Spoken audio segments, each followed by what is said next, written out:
And then you have the middle school team on here too. So they'll stay their cameras off until we start. Okay. All right. Welcome everyone to our December 15th meeting. Our first order of business is our Pledge of Allegiance. If everyone would please stand and join me in the Pledge of Allegiance. I pledge allegiance to the flag of the United States of America and to the republic for which it stands, one nation, under God, indivisible, with liberty and justice for all. Thank you, everyone. Our next item on our agenda is approval of minutes, and we have 2 minutes. One is the Audit Committee minute from 12:1, and the other is the Board of Education minutes from 12:1. I need a motion, please. Sue will move it. Moved by Lynn, second by Sue. Anybody have any additions, deletions, or questions on the minutes? Seeing none, all those in favor? Aye. Aye. Opposed? The motion is carried. Next on our item on our agenda is our consent agenda. I need a motion, please. And I'll move it. Moved by Ed, second by Christine. Anybody have anything they want to pull out of the consent agenda to discuss further? I just had a question. It refers a number of times to an occupational therapist. Do we employ our own occupational therapist, or is that a service through BOCES? Mario, you want me to take this one? So it really varies year to year, but yes, we have our own occupational therapist on staff. There are some years that our caseloads are bigger than others, where Mrs. Teeny might have to order some staff from BOCES to help us out. That happens sometimes in OT and PT, speech. It just depends on where the need is and what building and what the numbers are like. But yes, we have our own occupational therapist. Okay, thanks. Thank you, Dr. Fox. All those in favor of the consent agenda? Aye. Opposed? The consent agenda is adopted. The next item is our certified personnel. Dr. Fox. Resolved that the following individuals be approved as substitute teachers and teaching assistants effective 12/16/2020. Breanne Bertrand, Anastasia Creighton, and Kelly Sheridan. Okay. Need a motion, please, to accept? I'll move it. It's Adrian. Moved by Adrian, seconded Sue. by Sue, I'll second it. Sue. Anybody have any questions? All those in favor? Aye. Aye. Opposed? It's carried. Our next item is the authorization of release of funds. Mr. Spagnuolo. Just a quick explanation for the board. There's a number of employees who are entitled to reimbursement because they were grandfathered in for accumulated sick time. The board put money away in a reserve fund years ago, and this is moving that money out of the reserve fund to fund the payment he's due.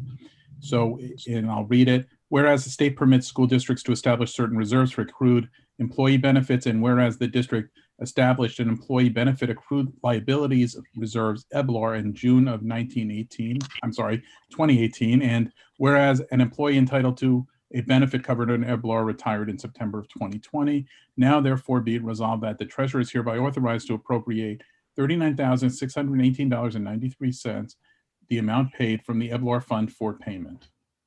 Great, thank you. I need a motion, please. Lynn, I'll move it. Moved I'll by second. Lynn, second by Ed. Anybody have any questions? I have a question. So that's just for one person? Am I reading that wrong? No, you're reading absolutely correct. Believe it or not, that's actually half of the old one. The old one was a full amount of money. I think it was up to 200 days. The board maybe, and help me out, but maybe 25 years ago, 30 years ago, negotiated that out of the contract. Right. This is the half of what people used to be entitled to. Yeah, we did too. We did one grandfathering everybody who was in the system for the full amount, and then there was a grandfathering of a smaller number of people on the half the amount. Without that taking it out of the contract, we'd owe millions, tens of millions of dollars at this point. Okay. So was Now this, our liability is down to about 200,000. was sorry, this Kristen. under grandfather, this payment? It was. Yes. Okay, because it's It completely. was a longtime employee who predated the change in the contract. Okay, so it's completely out. Okay. How many more people are left? Do we know? Offhand, it's either 5 or 6. I could give you an exact number. We put all the money in the reserve fund, so none of it comes out of the actual budget now. About 4 or 5 years ago, we put money into this EBLAR reserve fund to fund these type of payments. But there's 5 or 6 of them, and then it will be done. Got it. Thank you. You're welcome. All those in favor? Aye. Aye. Opposed? It is carried. Next item is our budget transfers. Mr. Spagnolo? Be it resolved that the Nanuet Board of Education approves the attached authorization for budget transfer dated December 15th, 2020 in the amount of $224,472 for the general fund. And be it resolved that the Nanuet Board of Education approves the attached authorization for budget transfer dated December 15th, 2020 in the amount of $9,000 for the general fund. Okay, I need a motion, please. I'll move it.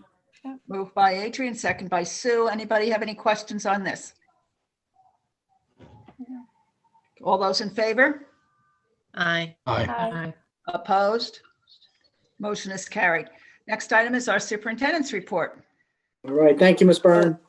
Good evening, Dr. everyone. McHale, we skipped the grant. Right.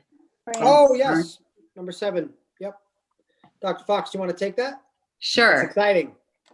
Oh, Be it resolved that the Nanuet Board of Education accepts a $969.68 award from the Rockland Community Foundation through the company's Innovative Teaching Grant. The award will go to the Bar 5-6 Academy for Excellence to enhance the learning environment for one 5th grade class. The project would enhance the explanation, elaboration, and evaluation during math and science discussions. And I just want to let the board know that this is Mrs. Ann Ang's class, who Ann had applied for the grant and she got it. And so they'll be hoping to get some new audio equipment to test out with kids in these new learning environments so kids don't have to shout at one another, both live and virtually. They're working on some tools to help that. So that's very exciting. And the grant was, the highest you could get was $1,000. So we got right under that. So that was great. it's great. I'm delighted. Thank you very much. We don't have to accept that, do we, as a resolution? I believe you do, right, Mario? Yes, we do. We accept all Okay. gifts. All right, so I need a motion, please. Sue, I'll move it. Christine, second by Sue. Anybody have any other questions on it? All those in favor? Aye. Aye. Opposed? It is carried. Okay, now we're up to the superintendent's report. Okay, all right, thanks, Ms. Byrne. So normally for my superintendent report, I get feedback from all of our principals and our directors to give a little highlight on what's going on in all the different corners of our school K-12. I'm going to share a little bit of different information in this superintendent report, but I want to encourage the community that's listening right now. As always, everything that I share, the extended version of that, I always just give like a little snippet from each of the shares, but there's an extended version that's always on my section of our website. It goes on the very next day. So please go to our website, go to my section, the superintendent's report, and you'll see all the highlights, just really good things that are going on in every grade, K-12, and in different aspects of our district level directorship work as well. So, please do that tomorrow to stay informed with what's going on. For the superintendent report, I wanted to share something from our new athletic director, Mr. Phil Carbone. We just finished up our fall 1 season, and we were able to have a celebratory fall athletics dinner to celebrate our scholastic athletes. So there's a wonderful thank you from Mr. Carbone that I'd like to share with the community and the board. So I'm going to read it verbatim. On behalf of the athletic department, we would like to thank the Board of Education for all of the support for our programs during this unprecedented time. Their approval to allow us to find the most innovative way to allow our student athletes to participate is second to none. The ability to be able to get our full one season completed starts at the top with the unwavering support of our central administration, led by Dr. Kevin McCahill, Dr. Meredith Fox, Chris Palizzi, along with his live feed team. Mr. Palizzi always has a team that's working to live feed all of our athletic events. Mr. Spagnuolo, along with Joe Russo, who support all of our transportation for our sports programs. Rudy Villani, along with his building and grounds and facilities team. Ms. Ursula Carbone for our technology. Our school nurses, led by Ms. Maura Hannigan, were instrumental in getting us cleared to play on a daily basis, while Ms. Judy Heaney, along with our school clinicians, embraced the social and emotional need to participate and the correlation to student athletics in the classroom. We had the constant support of our building leaders in the high school, led by Principal Mike Mahoney, Dr. Lily DeGraw, and our Dean, Mr. Brian Metcalf.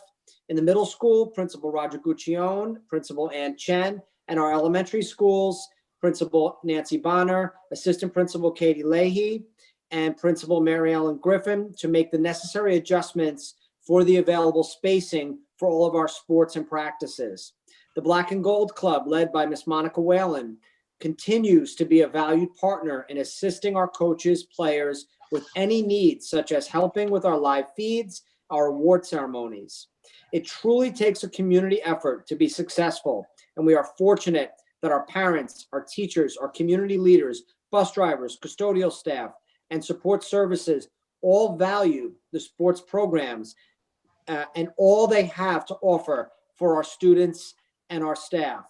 Lastly, we want to thank our athletic secretary, Ms. Teresa Cicero, for her tireless efforts in our daily operations and recognize the assistance from Ms. Marian Archimone and Ms. Gina Homofakidas.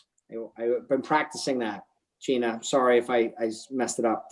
In helping and preparing for all of our live feeds. So I really felt that that was important that I read that so that the community can hear that a sports season, a fall season, one season out of 3 major seasons does truly take a village of our school community, including our community leaders, our parent leaders, and everyone in our school community to make it work.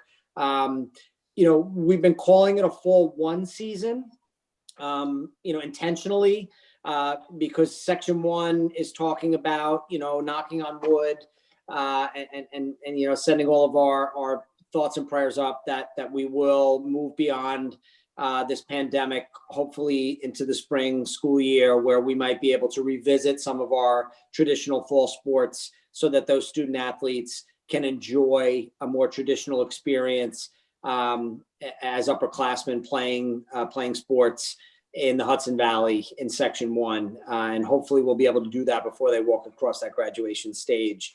So for right now, though, thank you to Mr. Carbone and all of his coaches and everybody involved. The live feed dinner the other night,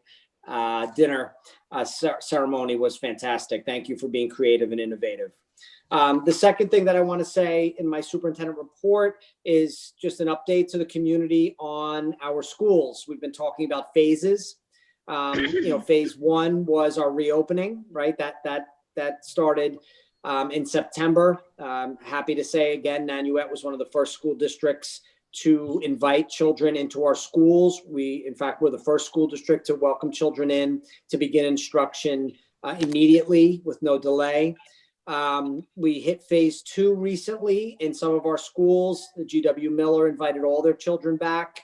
I just want to update the community formally that in all of our other schools, we are beginning to invite in specific students that have in their instructional plans state and federal mandated minutes. So we do have students with specific individual education plans, as well as ENL students who have specific state and federal requirements and mandates to their instructional program that we are inviting back into our schools. It is a deep analysis, not just on their educational plan, but obviously on the physical structure of our schools, where we can add new seats, where we can add new desks, where we can safely welcome children back into our schools so that we can manage them safely.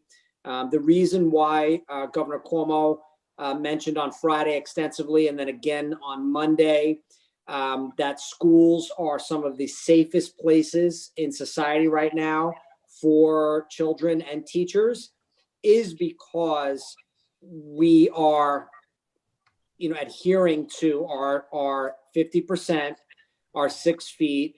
We're vigilant with our PPE wearing, with our hand washing, with our management of a reasonable amount of children in the hallway, and our creative schedules and our leadership by our principals. So those stressors, we're always trying to balance the welcoming in of students, as with the safety of our campus and the management of our schools. So right now it's been working really well. Again, all of our cases that we've reported, I would say 99% of them, again, from qualitative data in conversations from tracing, has come from outside of the school community. So what we're doing in our schools is working. So I just want to share that with the community, the broader community. If your child comes home and says, a friend of mine comes in more days than I do, it's not that we're not being transparent. It's that there are certain state and federal mandates in children's education programs that require a different approach. And so, as a school community, we are differentiating and offering space for children when they become available, when that space becomes available. So it's not consistent K-12, but it is something that we're working on all the time, and we're phasing it in. So I just wanted to share that, again, in a level of trust and transparency to the community. The last thing I want to say is, again, 2020 is going to leave us, continuing to remind us that it is a difficult year, and it's going to drop, it sounds like a significant nor'easter on us in about 48 hours. The first snow of the year is going to be, it seems like a brutal snowstorm, over a foot in the Hudson Valley and Rockland County. So the way that I'm approaching this upcoming Thursday, if the weather forecast is in fact correct in what it's predicting, is that I will call Thursday as a traditional snow day, a traditional school snow day, meaning students will wake up and enjoy the sort of the magic of a snow day, the feeling of being able to unplug from their academic responsibilities. In this particular situation, they may feel gratitude to not have to sit in front of their screens all day, check in every couple hours with teachers, and do asynchronous work, and then go into live feeds with their colleagues, which we know they're fatigued. So I'd be happy to offer them, from a social and emotional perspective, the opportunity to enjoy what seems to be a fluffy white snow day that's coming up for sure. The other level to this, and that's really the most important piece, we have 4 days built into our school calendar for snow days. That's a traditional approach to building our Nanuet calendar. As I mentioned at the beginning of my report, we were one of the first school districts to invite children in and to begin instruction. So I'm not worried about us meeting our mandated 990 minutes of New York State instructional time, because we did not delay. We did not start out on virtual. We brought kids in immediately. So enjoying a snow day is the least that I can do for our children, kindergarten to seniors. I know they all enjoy the magic of a snow day. So that's going to be our approach on Thursday. The other level to this is that the storm is supposed to be relatively significant. Another area that superintendents are being asked to now evaluate, since we do have virtual platforms, is whether or not to do virtual home days or snow days. What's the best approach? Well, I could tell you that at least I'm resting some of my decision on if the storm is going to be as sort of treacherous or disruptive as this one seems to be. It's very possible that poles will be down, Wi-Fi may be impacted, and if I call an at-home learning day, it's very possible that there are going to be portions of our community, pockets of our kiddos that may stress because their Wi-Fi is not working, or they're unable to get on and meet their teacher in a Zoom, and they may worry that they're going to be marked absent. That's just a stress that I don't want to add to our community during a very stressful time. So the severity of the storm is another aspect of what superintendents are being asked to put into our list of things that we talk about when we choose to make a decision about a snow day, a delay, or an all virtual instructional day. So for Thursday, if the storm again continues to track the way that they're saying on the news, I want everybody to rest assured that it will be a traditional snow day. 6 feet, 12 feet. You could throw snowballs at each other. You can wear a mask that's warm and go outside and enjoy your time as children. Our teachers can take a moment to exhale and take a respite, which they greatly need as well. If the residual effects of the storm, sometimes storms like this do impact Rockland County, they impact roads, they impact our busing opportunities. If in fact it does impact Friday's morning commute, again, in a typical year, this may look like a delay, a 2-hour, a 3-hour delay, which I know are oftentimes disruptive to families who have to get to work. This, I may pivot Friday to an all virtual working day at home. It will depend upon what information I get from the community, from O&R and Braga Bus Company. So I will come back to the community with more information on that. So I just wanted to mention again, our phase 2, our upcoming snow day. And then thank you to Mr. Phil Carbone and all of our folks and the Board of Education that supported a really successful fall interscholastic athletics season. So thank you. Thank you, Dr. McCahill. Now that you're talking about the athletics, I just wanted a couple of things I wanted to say. And I know our board members were watching to see all of the teams come in. It was, I have to say, it was very well done, because the kids came in separate teams. They got their awards. It was really very well done. But I have a couple of kudos. First of all, the girls tennis team, just so people out there know, they tied for the league title. This is the first time in 25 years. So kudos to them. 7 of those players were all league players. And the tennis coach, Billy DeLeon, was coach of the year. So kudos to that. I want to also mention John Fontanez. And by the way, it was in the paper today, a great article on John. He was LoHaw's cross-country runner of the year. And his stats were remarkable in the article in the paper today. So I want to congratulate John. It's an unbelievable accomplishment. And third, I want to congratulate Amanda Fahmy, because she also has all of these accolades, and she was cross-country runner of the year. So, cross-country fall athlete for her God, I lost it, her sport this year. So congratulations, Amanda. That's really wonderful accomplishment. And I know the field hockey team, oh, there she is. I know the field hockey team really does need you in that goal. Academics too, yeah. So that was, I thought was great. But there was one other thing that I just found out, I think yesterday, and it's for Joe Ryan, I know who's on here, because I know he's going to be talking. Joe has been inducted into the Manhattan College Hall of Fame. So congratulations to Joe. That's really quite remarkable. I mean, you know, a Jasper. And his Yeah. wife Julianne just published a book on Amazon, and Nanuet's included in that book, mentioned in that book. So congratulations to Joe and to his wife. I thought that was great. So now we go on to unfinished business. And first we're going to review the questions from the public. And I understand there's only one at this point. Dr. McKenna. Yes, yep. Thank you, Ms. Burns. So yeah, this question actually, you know, it's topical. We're talking about the calendar. We're talking about holidays that are coming up.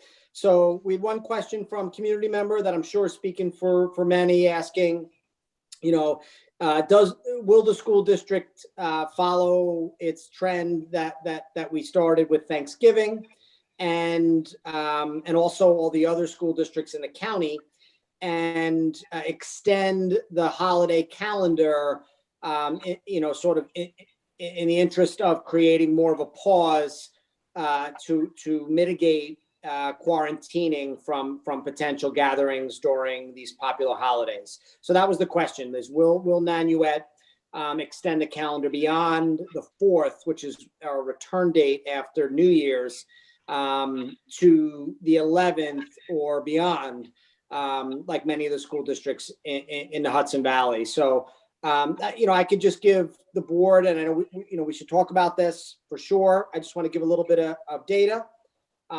You know, none of this is subjective. It's all based on evidence that's around us. These are hard decisions. You know, we did a pause. We did an extension of our pause after Thanksgiving. Again, you know, I you know, pretty transparent that we did receive, you know, some families that said this was very disruptive. Others felt like it was, you know, a really good idea, safe idea. You know, there's no one particular great way to do this for all families that we serve. But I can say that in the county right now, from my colleagues who I speak with now, you know, we used to do once a week. We do almost every other day now because there's so many moving parts. We all huddled up yesterday as a Rockland County Superintendent group and asked where everyone was. You know, I would say, you know, with the exception of maybe 1 or 2 school districts, everyone is going virtual starting Monday of next week and returning either the 11th or the 18th of January in an attempt to extend, you know, the potential quarantining disruptions of the Department of Health's algorithm when there is a positive case. The motivation behind some of my colleagues' decisions to go virtual this Friday, you know, ending on campus this Friday, is that their attendance for staff and students was significantly low. You know, low students on campus, you know, 1 or 2 kids in class only, you know, across the board. You know, for you know, massive high schools having only, you know, 20 kids in, 30 kids in the entire school. You know, staffing issues are a major problem for us when we do have positive cases, and it impacts our teachers and our teaching assistants and our substitutes. You know, most folks listening here have read the LOHUD articles. There are no substitutes to help us backfill our staff when they get quarantined by the Department of Health. But for Nanuet, I have to say right now, you know, I'm knocking on wood. We are in very strong shape right now as a school community going into the holiday break, which is Tuesday of next week, is our last day on campus. That's our planned last day on campus. We have seen a drop in student attendance. On average, K-12, I would say, per grade, per school is only around, you know, 15 kids maybe per grade, 10 kids per grade on average. So we're still serving the majority of our A cohort and our B cohort children, kindergarten all the way to senior year. So our students are coming to campus, which is a great thing. It's a unique thing in the county. It's a unique thing about Nanuet. And our staff is here. our staff attendance has been fantastic. Our teachers are here. They want to be here.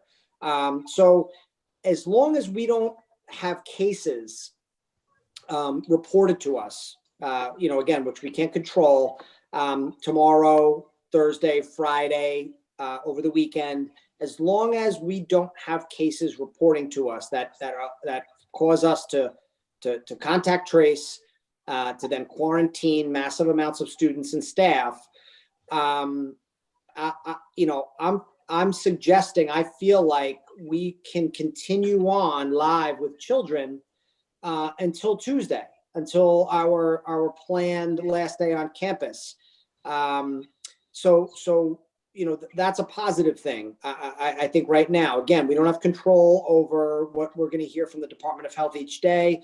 Ms. Maura Hannigan speaks with the Department of Health multiple times a day and gives me updates, all day long. And we always watch that data point to see, are we seeing, new COVID cases in our school community? And we have not this week. I can say that two of our neighboring districts decided not to do a Thanksgiving pause like we did. So, we were supposed to return shortly after Thanksgiving. The last board meeting, we all made the decision to extend that an extra 7 days, which would give us 14 days from Thanksgiving dinner to our return. Two neighboring school districts decided not to do that and to invite the kids back immediately. And I can say that they've been riddled with cases this past week, which has put their schools out now and through the winter break. So I think what we've done is, I think we made a smart decision. It's not that we didn't have cases. We had 6 cases at the high school, and we had 2 cases at our academy bar school. But those cases did not need to be reported to the school community because there was no quarantining required. Those families were notified by the Department of Health.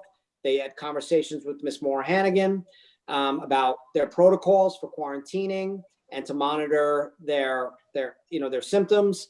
But there was no quarantining in our school community needed because we took that extra 7-day extension from Thanksgiving all the way out 14 days.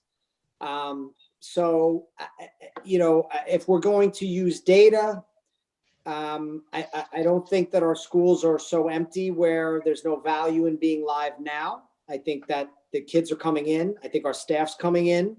I think everyone sees the value of being together in the learning environment. It almost like if something worked for us and it helped us avoid massive quarantining and disruptions after the Thanksgiving holiday, I would almost wonder if we would be short-sighted if we didn't see the value in following that same method after the New Year's holiday as well. So that's the information that I have at hand. That's some of my colleagues in the county information. But I'm open to a discussion with the board. This particular community member is saying, if you are going to do it and extend beyond the 4th, family planning is really, really important to our community for working, and working needs. Can you please let us know sooner than later? Okay. So I guess I'll open it up to the board. But Dr. McCahill, are you suggesting that we come back at a certain date? Do you have a certain date in mind? The 11th seems to be, the 11th is the most common date right now in the county. I would say out of the 9 school districts, 7 of them are already earmarked for the 11th. One is for the 18th. There's a whole slew over in Westchester also following that same approach. Again, it would be consistent with what we did for Thanksgiving by buying us that, again, the general data shows that if folks get together within 10 to 14 days, there's symptoms and people start to feel symptomatic. And if they get tests Those tests are rather reliable. So the 11th is a Monday as opposed to the 4th. It would give us that window. If we do wind up with positive cases, we would not have to quarantine our schools in early January, when we're just starting to get back to teaching and learning again after the holidays. Okay, so I'll open up to the board for comments on this. Anybody want to speak to this? I'd like to say, did I interrupt somebody? That's okay. I'd like to just say that thank you to the teachers for holding strong during this. I know that this has been an incredibly difficult time, and it is very appreciated, and we understand, well, as much as we can, how difficult it is. And for the community also, for showing how important our in-school instruction is and communicating that to your children. You know, we had a problem with Halloween, and we learned a lesson, and we went a different way for Thanksgiving, even though it created some hardship for some people. But we really have to be so careful about our children's and our family's safety. So I'm all for an extra week. I guess that's basically an extra week added on to this to kind of clear the air and see what happens, since it did work for Thanksgiving. But as soon as we can get our kids back safely, I'm all for it. Good, thank you. Ed had his hand up. Yeah, I was just going to make a comment. These are extremely difficult decisions. We know the hardships that it places on families, and we want our kids back in school. We want to get back to normal as quick as possible. But I think by extending, continuing until next Tuesday, and then extending to the 11th, I think is a good idea, because if we do have the numbers and we start seeing some, contact tracing and quarantining, then we're out for another 2 weeks from, the 4th, the 5th, the 6th, whatever. And then we're going to lose even more time. I think it's a good opportunity, to get our kids back into school quicker and a little bit more safer. Absolutely. Okay, I see Lynn has her hand up. Lynn?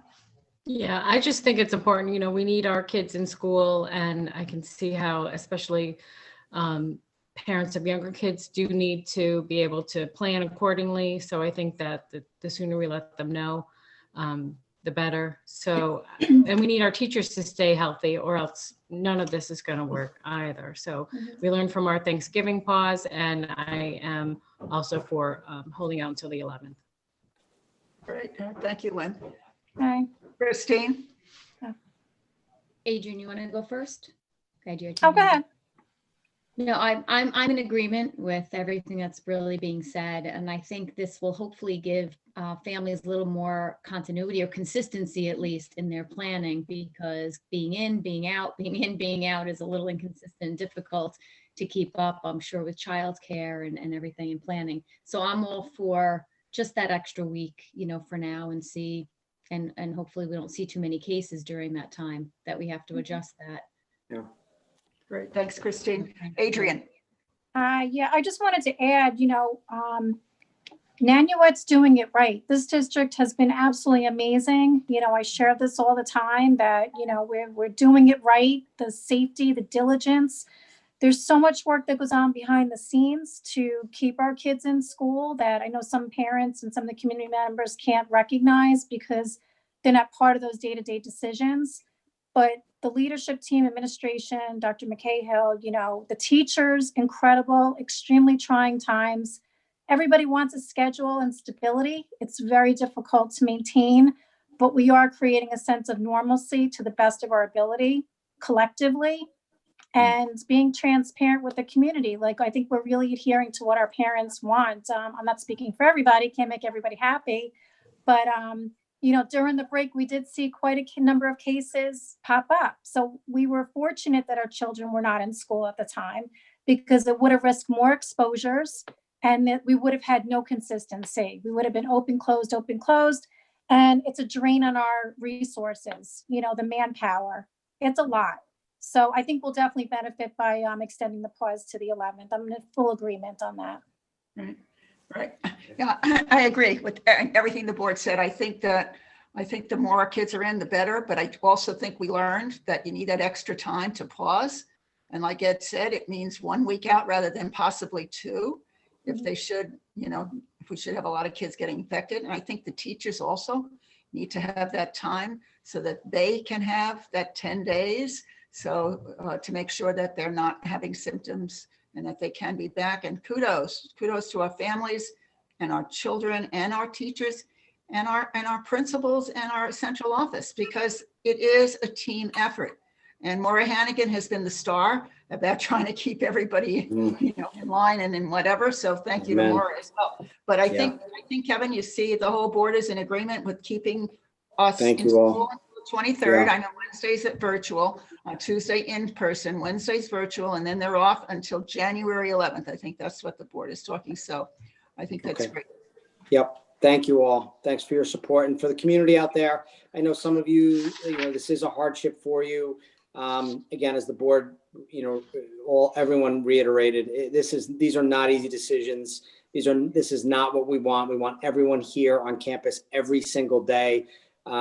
It's just the data and the evidence that we've been tracking is showing that this is the smartest decision, ironically, for us to keep kids on campus more often, is to extend just 7 days from our structure of our calendar right now. So thank you to the board. No problem. I'll make note of that, and I'll communicate on a K-12 tomorrow to the community with specifics about A days, B days. Miller has conferences slated for Thursday with the snow day. We're going to communicate to everyone all the details of all the moving parts. Great. It's a lot of moving parts. Thank you, Dr. McCahill. Next is our presentation. I'm very excited because so far we've had some great presentations. This is from our Bar 7-8 middle school reopening update.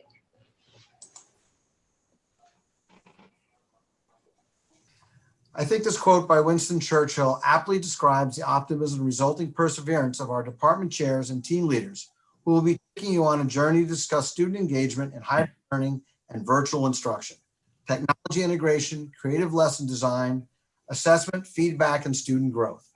This term will also include a look at our virtual co-curricular clubs and strategies we are employing as teams to assist students in this unique environment.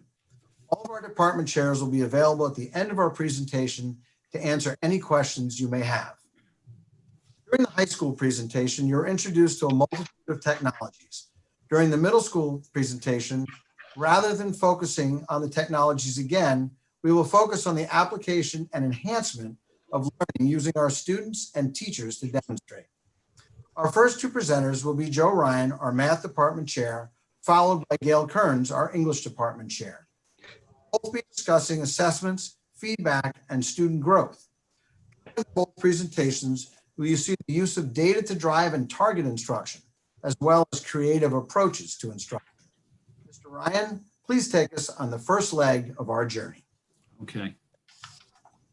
All right. Thank you, Chris. Roger. Okay. Good evening. Okay, Chris. Thank you. Okay. Good evening. This is Mr. Ryan from the Math Department. Before I begin, I would like to take the opportunity to thank the members of the middle school math team, my fellow chairs and colleagues in administration for their support in implementing and maintaining the hybrid virtual model. As in the high school, our experiences over the past 8 months have pushed us to pivot in new directions powered by the use of instructional technology. In this presentation, we will talk about how we are using assessment software as learning tools and using its features to examine data in a more immediate and timely fashion. It should also be noted that instructor and student use of technology is driving 21st century skills that the pandemic has accelerated and made necessary in this challenging educational environment. The principal tools that we are using to accomplish these goals are eMath instruction, an electronic text, which is relatively new in the middle school, accompanied by features that one would expect from a 21st century delivered curriculum. Our new learning management platform, Schoology, along with Kami, a learning management system to organize student and teacher resources in one space. Delta Math and IXL, online software that can be used synchronously or asynchronously, and incorporates data analytics features for students and teachers alike. Consistent with the high school philosophy, teachers are enabled to do more formative assessment to expand opportunities for students to earn credit and see feedback in a more timely manner. Let's talk about how teachers are using Schoology. In math, Schoology is particularly effective for archiving and distributing math material and resources. For instance, teachers are using its user-friendly features to publish answer keys and materials after students have submitted their own work. Self-assessment is one characteristic of independent learning that is very possible in the virtual space. Students are getting accustomed to evaluating their own work and making corrections. Some assessments are now being taken and corrected online by teachers. Students can see how they have done almost immediately. Here we see the creation of a do now problem to check for understanding.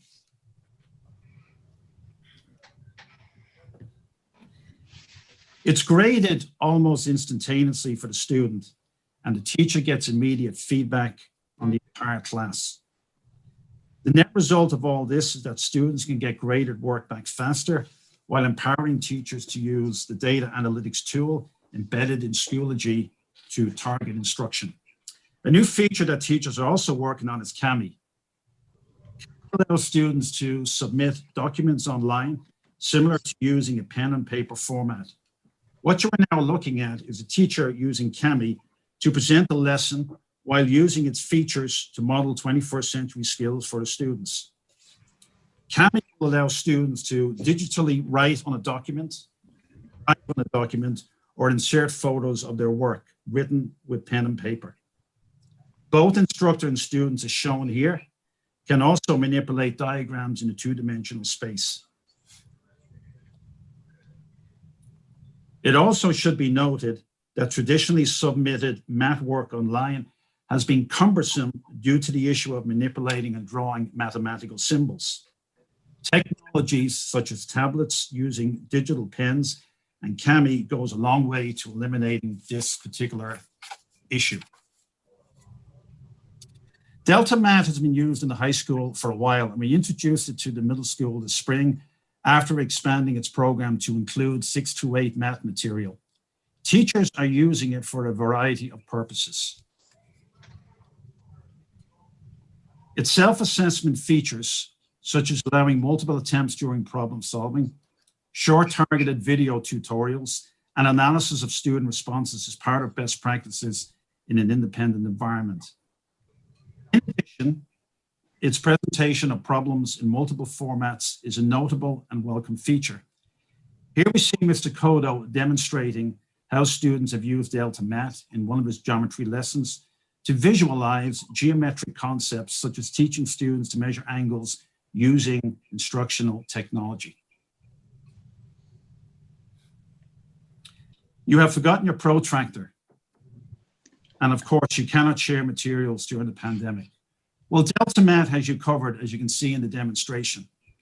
Students can manipulate the digital protractor to measure various angles in a very, very active manner and can respond to the questions as shown.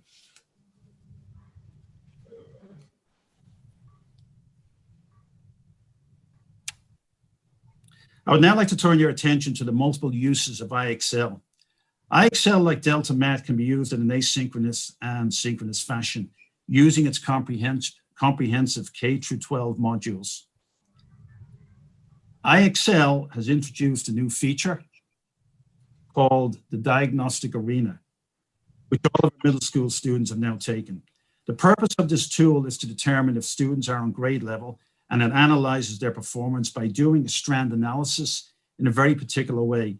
These strands, or topics, if you will, are number and operations, algebra, fractions, geometry, measurement, data statistics, and probability. Depending on the level that the student attains, the program will make targeted diagnostic recommendations to raise their levels. Here's how it works. The students enter the diagnostic arena and are presented with a choice of questions. As they work in the program continually collects data as the student works in the arena to determine student grade level. When the diagnosis is complete, it generates a grade level score, which essentially is a summary of the diagnosis. For example, a score of 700 to 800 indicates a student is on a 7 to 8 grade level, which would be an appropriate level for a student at the beginning of 8th grade. Tiering this in with a self-assessment philosophy, a student can see a summary of their recommendations and level in the program. Depending on the level that the student attains, the program will make targeted diagnostic recommendations to raise their levels. Teachers are incentivizing and encouraging students to work on these recommendations. An interesting aside is that we do find students on occasion scoring above grade level in some strands and below in others. In addition, we can get additional data points about usage, trouble spots, scores, questions, and progress over time. Ultimately, the data is actionable and immediate. It allows us to determine growth, gap areas, and suggest avenues to remediate and improve student outcomes. In conclusion, as evidence, we have expanded the use of instructional technology to address the challenges that the pandemic has posed for us in the educational community. This crisis has accelerated changes that were already occurring, and their utility and effectiveness in the virtual space is evident. There is still no replacement for live instruction, and that is equally evident. However, the return of live instruction for all students will be enhanced by the adoption of these technologies as we look forward to the return of all students to live instruction. I thank you for being with us tonight and being part of this presentation. I would now like to introduce my esteemed colleague, Ms. Gail Kearns, who will talk to you about what is going on in English. Thank you. Thank you, Joe. Hello, everybody. I hope everybody's doing well. As Roger mentioned, the middle school uses many of the same programs and teaching techniques that we outlined at the board meeting 2 weeks ago. So tonight I'd like to share some examples of how the middle school is using those programs and techniques. And specifically, I want to focus on assessments, feedback, and student growth. Next slide, please. Thanks. The middle school teachers use a combination of norm-referenced assessments as well as local homegrown ones. Last summer, a subcommittee worked to create screeners for the fall so that we could assess some areas of strength and weakness.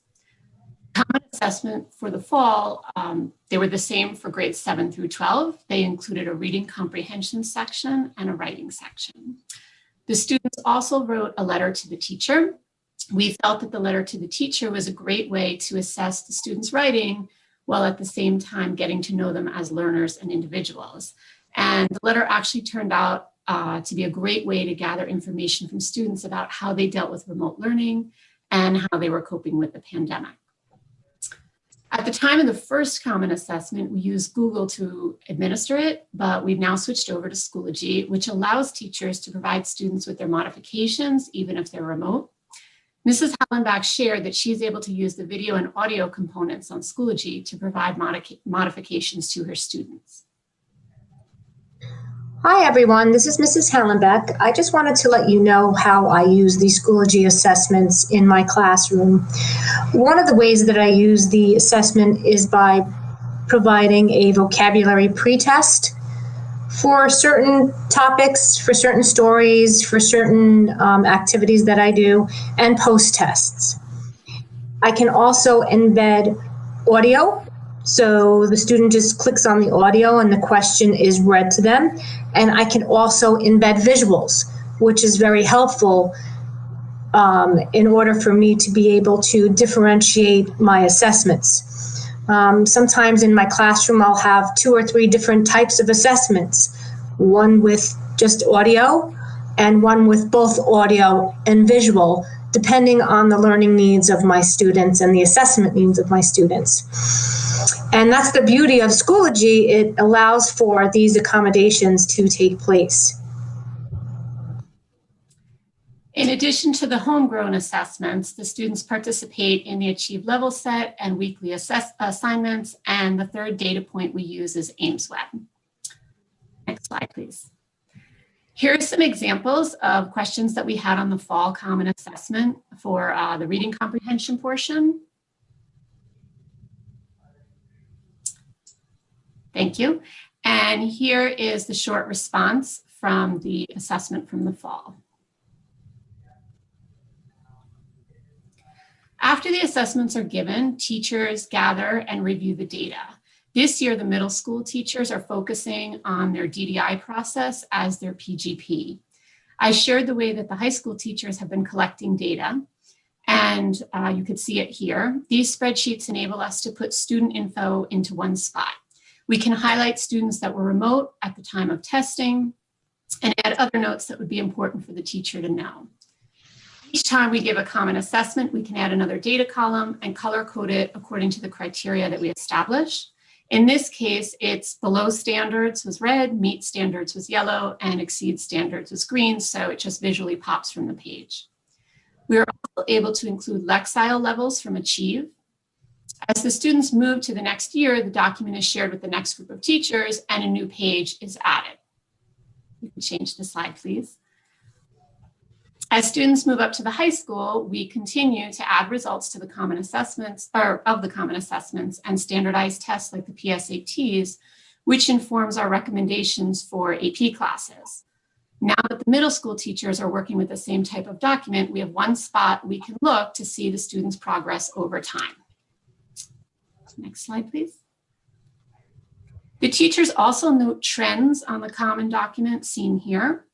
Using the data from all these assessments, the teachers work together to discuss the results and determine what lessons need to be developed to best help students.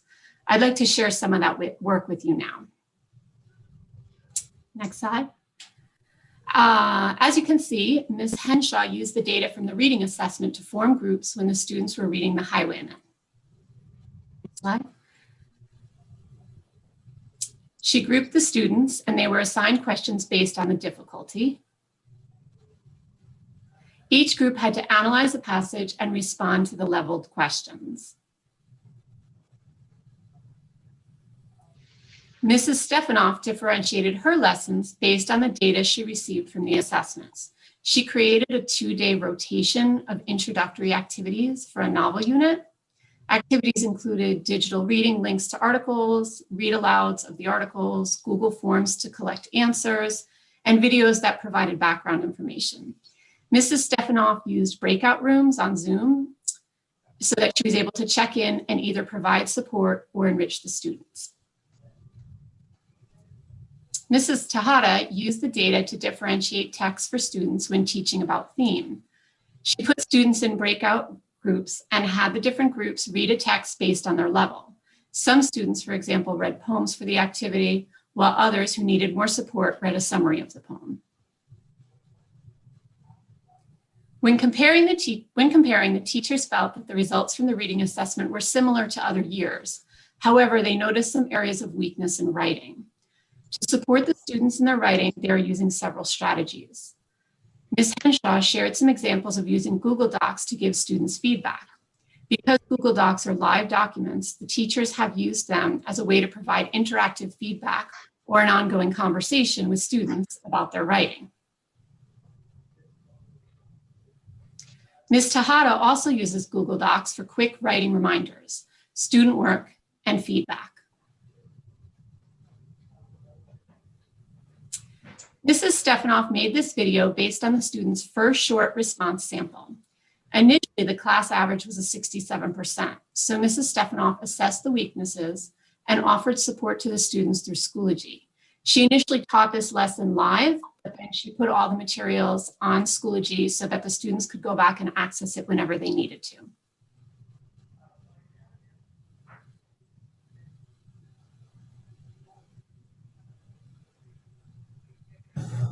Hi, everybody. I wanted to show you a great writing resource that we have on Schoology to help us develop our writing skills as the year goes on. We really just kind of wrapped up a 2-week little mini unit on writing and writing short responses, and I have seen growth already from week 1 to week 2. So I thought it would be really helpful and important to show you what we have on Schoology.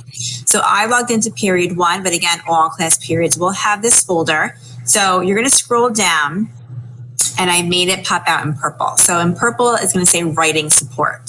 So in this folder, you'll see notes for how to write a short response, the quote sandwich organizer that we worked on, the trace outline that we worked on, and the signal phrase and active verbs link that we use in our writing. Assessing students in a hybrid or fully virtual world definitely has its challenges, but the teachers have worked together, sharing ideas and resources to make it. Thank you for allowing us to share some of those strategies and resources with you tonight. Wow.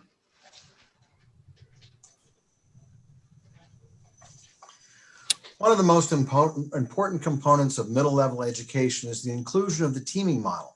Teachers are placed on teams and have the opportunity to share a group of students. Give them an innate advantage when discussing the social, emotional, and academic needs of each child. Our 8th grade team leader is going to take us on the next leg of our journey and discuss some of the strategies we are employing this year to meet the diverse needs of our students. Hi, everyone. I'm glad to be here tonight on behalf of the team and the team leaders, Joanne Fastigi and Eric Links. I'm here to talk to you tonight about what are some of the things we're doing grade level teams to help our students, struggling students and students who are, succeeding on their own. As you know, we meet daily to discuss students and their academic and emotional needs. One area of concentration is identifying struggling students and exploring ways to help these students adjust to new learning platform that we're using. As a team, we discuss tier 1 and tier 2 RTI strategies that would be beneficial to specific students, such as chunking text, modeling, fix-up strategies, guided practice, and checks for understanding. By implementing these strategies, often through group small instruction or individually in one-on-one sessions, the students develop the skills they need to grow as learners. And as a group of teachers, we come back and we share out what skills worked well with what child and our successes and our failures, and we try to grow from that. Through embracing technology, we've also found success in reaching struggling learners. Zoom features such as the breakout rooms have been quite effective in allowing for collaborative learning, small group instruction, and differentiated instruction. Breakout rooms allow students to connect informally since it's less intimidating and students tend to talk more freely. Group assignments allow for the students to work together, and many have become experts in using the technology like screen sharing, just like the teachers do. I use this tool personally. I use this quite often, and it's exciting to go into the rooms and see the shared energy the kids have as they're sharing their work. They have their screen sharing, they're talking, they're commenting, and it's just great to see. Teachers can also differentiate using the breakout rooms to assign the students to specific homogeneous or heterogeneous groups and then work with them there individually. And the co-teachers can also work in those groups as well. Small group instruction can also occur if there's a particular skill or concept a teacher feels needs to be reinforced to a group struggling with it. The breakout room provides the forum to do so. Similarly, if E&L and special ed teachers want to instruct their students in the co-teaching model, a meeting can occur for the personalized instruction as well. So even during class, there could be a quick breakout room formed, and a teacher can go into a room with some of the kids and work with them and right there, whatever the concept is, and then go back and join the class. Our teachers also provide various opportunities for extra help sessions to review for upcoming assessments, receive personalized instruction on areas that are identified as problematic by the student, or areas identified by the teachers based on analysis of formal and informal assessments. By being flexible as a team, we talk a lot about that this year because we know it's difficult for the kids and the teachers in adjustment, not only in the lessons, but in using the technologies that we have. Our flexibility provides the kids opportunities to redo assignments for credit or make test corrections for credit, or we stagger assignment due dates to help ensure that students truly understand the material. So, we'll talk amongst ourselves in team and say, when is this due? When is that due? And we try to kind of create a calendar for the kids that doesn't all, jam up on them, because we know, again, this is a different learning environment for them. And we like to give them opportunities for self-reflection and for them to make test corrections, because we will then reteach the material before they do the correction. Our goal is not as much we're concerned about the grade as much as it is that they're learning the material, which is why we're giving them this flexibility, especially in this model we're in now. As teams, we value the opportunity to have in-depth discussions about students and develop plans to help all our students, not just those who are struggling to learn. And we want all the students to succeed in this new hybrid virtual learning environment. Thank you for your time tonight. Thank you, Beth. The study of science usually involves a lot of hands-on activities in labs in which students can work together to make predictions, analyze data, experiment, and draw conclusions. As you can imagine, this new learning environment we are in pose special challenges for the study of science. Happily, Kim Guesty, our department chair in science, in conjunction with our middle school teachers, has developed creative approaches to address the study of science in a hybrid and virtual model. Ms. Guesty, please lead us into the virtual world of science.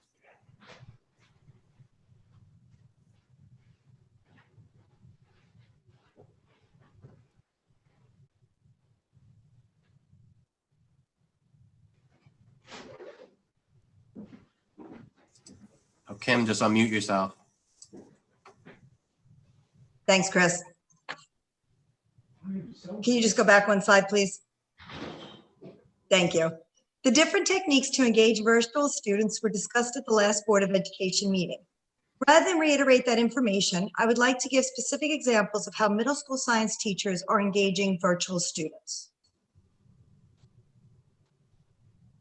Gizmos are captivating online simulations of key science concepts produced by Explore Learning. Each gizmo enhances student comprehension of challenging concepts through inquiry and exploration. Students manipulate variables, observe the virtual results, and draw conclusions. In the digestive system gizmo, students design, predict, run, revise, and retest their design. It allows for differentiation between the concepts of physical and chemical digestion. There is also an extension that reinforces the concept that all organs in a system work in unison to complete a task. Explore Learning has gizmos addressing many concepts taught in the 7th and 8th grade curriculum.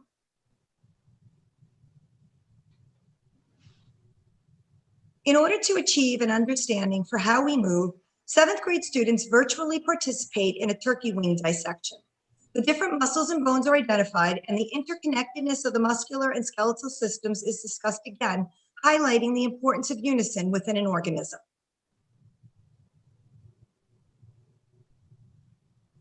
As an alternate assessment, Rebecca Bernstein uses Flipgrid for her cell project. Students are asked to compare cells to a real-world system using analogy and presenting it. Mrs. Bernstein clearly models her expectations in both the scientific concepts as well as the presentation skills. Can we have that first video, please, Chris?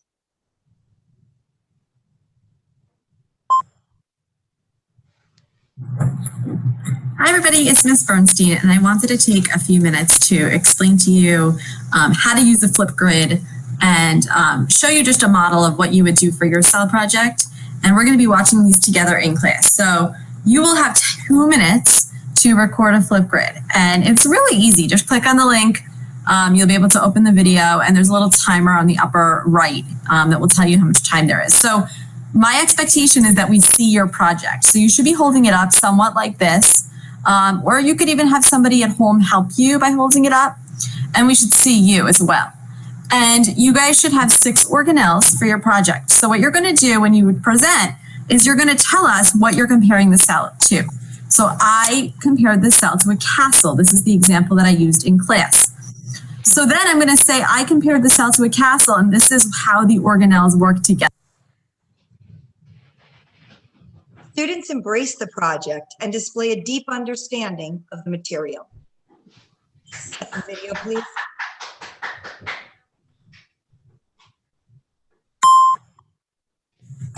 I'm Gabriella, and I compared a plant cell to a restaurant.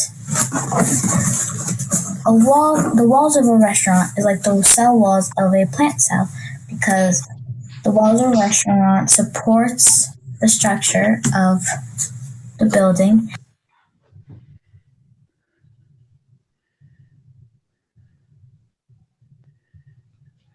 Next slide, please. Claudia Restiano reworks a test correction template, taking it to the next level by including the social emotional piece. Dr. Restiano was clear with her directions to use this template.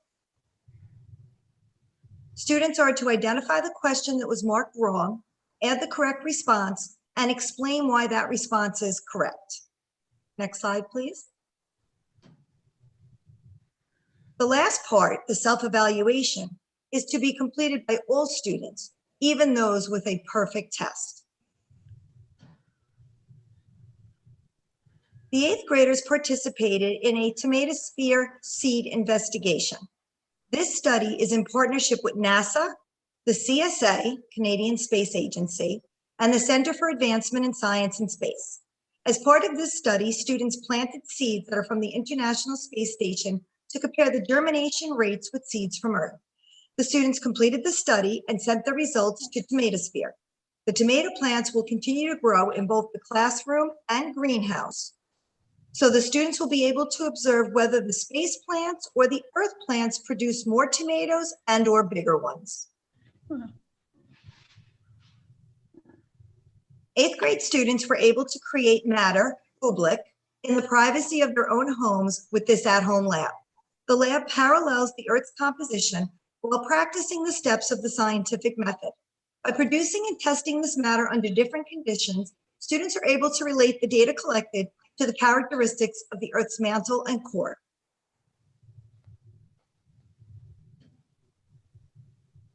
One of the power standards in the 8th grade curriculum is human impact. This activity identifies renewable and non-renewable resources required by humans and the increased need as the population increases.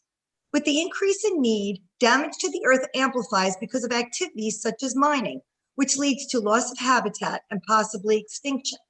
The activity culminates with the question, what can be done now to save the environment for future generations?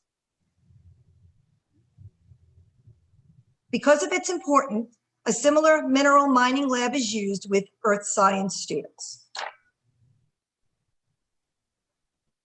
Hannah Murphy and Jen Wagner arranged to have their earth science students participate in a virtual field trip to Suez water. The students took part in 2 presentations. The first, How to Suez Clean Water, was a tour of the Hayworth water treatment plant showing the process used to make water safe for drinking, how that drinking water is sent to homes, and the importance of conservation. The second, What is a Watershed, teaches students about their watershed and how pollution contaminates our waterways. These presentations directly address the concepts of groundwater contamination and rivers and watersheds. In conclusion, there is so much more positive work being done by teachers, but because of time constraints, I chose specific examples to give a sampling of engagement. Thank you.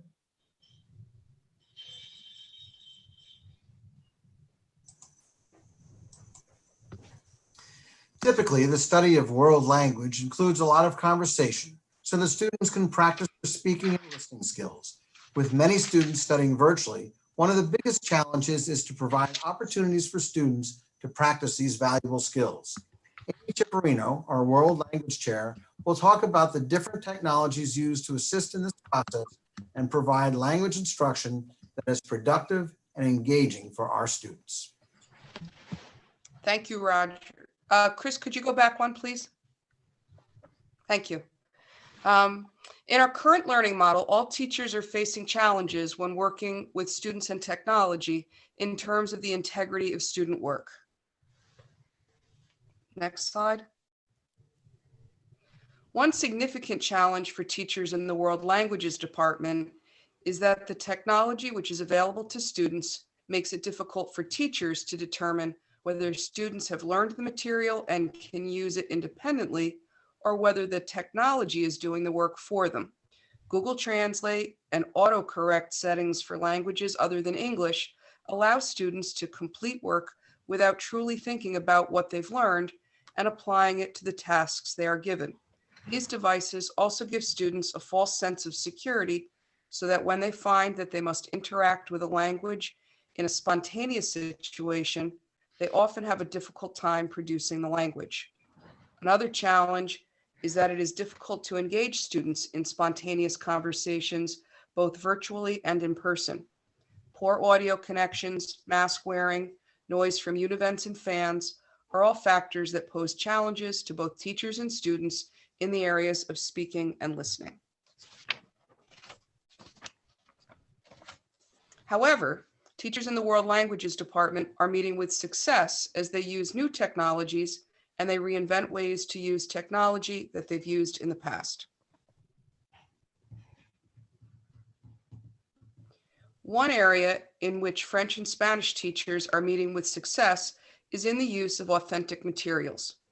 Mrs. Hoffing has used songs and videos from YouTube to infuse culture into her lessons. In addition to YouTube, websites like News ELA and Edpuzzle provide teachers with news reports, cultural videos, and articles in Spanish and French. These sites give teachers access to contemporary, authentic information, which can be used in activities for students to help them develop their skills in listening and reading.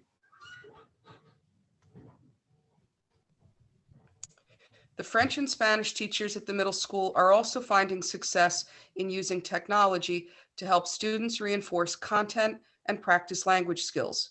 Teachers are able to use Screencastify Submit to develop activities in which students can create short videos demonstrating their ability to use the language or to explain their thought process in using content to express their ideas. Some teachers use the chat function in Zoom to keep students engaged in the lesson. Ms. Zoda often prompts students to type an answer to a question in the chat so that they remain engaged and so that she can check for understanding during a lesson.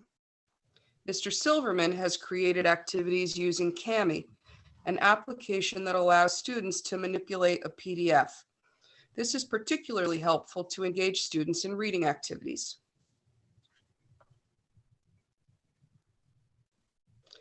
Another new technology that we are using in the middle school is Blookit, a site that allows students to engage in activities that review content through gameplay.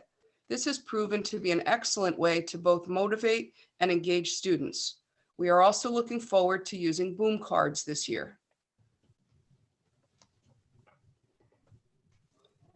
Another way the middle school teachers have reinvented technology is in the use of our student learning platform, Schoology. Mrs. Cotto allows students to attempt assessments multiple times. This serves as motivation.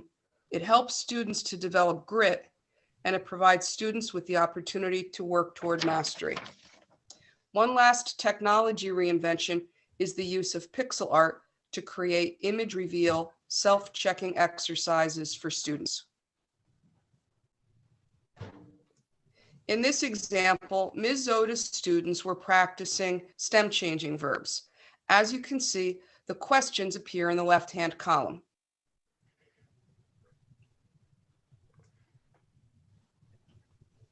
As students type their answers in the right-hand column, and those answers are correct, portions of an image appear in the center. As students come up with more correct answers, the entire image becomes clearer. When all of the answers are correct, the entire image appears. This is a way for students to determine whether their answers are accurate, and it allows them to go back to make corrections.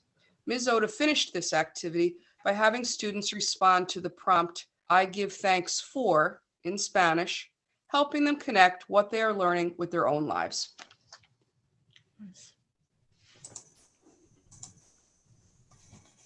Thank you, Amy.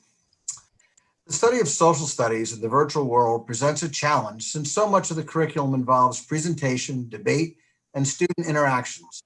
Sean Kelly, our social studies department chair, will take us through several examples of how our middle school teachers are addressing this challenge and helping to engage students in a positive and productive manner. Thank you, Roger. Good evening, everyone. Before I begin, I would like to take a moment to thank the members of the social studies middle school team for their hard work and assistance to help me put together tonight's presentation. I would also like to take a moment to thank the Board of Education for their continued support and unwavering interest in how our teachers have pivoted and adapted their craft in these truly unique times. I look forward to a time when I can meet you guys in person for sure. Next slide, please, Chris. As we had discussed 2 weeks ago, in the high school presentation, there has been a remarkable progress that's been made since last spring in the classrooms here at Nanuet. Our teachers have worked to integrate so many engaging, innovative strategies and methods that have truly helped to propel our teaching forward. Platforms like Jamboard, Flipgrid, and Schoology have enhanced the menu of ways in which we can deliver content and engage our students. Next slide, please, Chris. While our hybrid model has called for us to reinvent and adapt our teaching to the virtual world, we're also very cognizant of the fact that we wanted to maintain our middle school culture and identity. We have worked hard to continue to employ lessons in our middle school that capture the unparalleled enthusiasm and passion that truly defines our middle school students. I will show you tonight examples of lessons and activities that are built upon middle school students' strong desire to partner together in their learning with their peers. These projects and activities were also designed to foster collaboration and to tap into that uniquely creative passion and energy of our resilient middle schoolers that we know so well. Next slide, please, Chris. The first example I would like to show you tonight really encapsulates how far we have come in the virtual world since last spring. Mr. Henderson designed a virtual classroom for his social studies class, along with a Bitmoji of himself. I think you can see in the bottom left of the screen there. As you can see, students can view the schedule for the week, as well as a short screencastify video that provides them with a preview of the upcoming content, as well as upcoming assignments. If you want to play that video, Chris.